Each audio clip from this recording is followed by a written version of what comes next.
আজকে ডেটে আমি ফিল্ড ভিজিটিংয়ে এসেছি এগ্রিকালচার নিয়ে। কেননা এগ্রিকালচার চাষবাস আমরা যে করছি আগের ডিজাইনে, যেটা হচ্ছে রাসায়নিক ফার্টিলাইজার কেমিক্যাল দিয়ে, তো দিন বাই দিন কেমিক্যালের আমরা চাষবাস করে করে আমাদের অসুখ বিসুখ দিন বাই দিন বাড়তে আছে, দিন বাই দিন জমি নষ্ট হচ্ছে, মানুষের ফলন কমছে, ঠিক না স্যার? তো স্যার আপনিও কিছু বলেন কেন হচ্ছে এটা, কারণটা। এভরিবডি সবথেকে বড় বিষয়টা হচ্ছে যে আমাদের লাইফে খাওয়া দাওয়া খান পান যেটা রয়েছে ভেরি ইম্পর্ট্যান্ট। সো অ্যাকচুয়ালি আমরা না এই জায়গাটাতে আমরা ধ্যান দিচ্ছি না।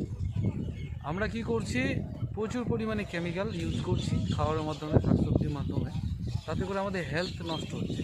তো হেলথ তো নষ্ট হচ্ছে কিন্তু মাটির যে একটা হেলথ রয়েছে, সয়েল হেলথ যে রয়েছে, মাটির হেলথটাও কিন্তু নষ্ট করে ফেলেছে।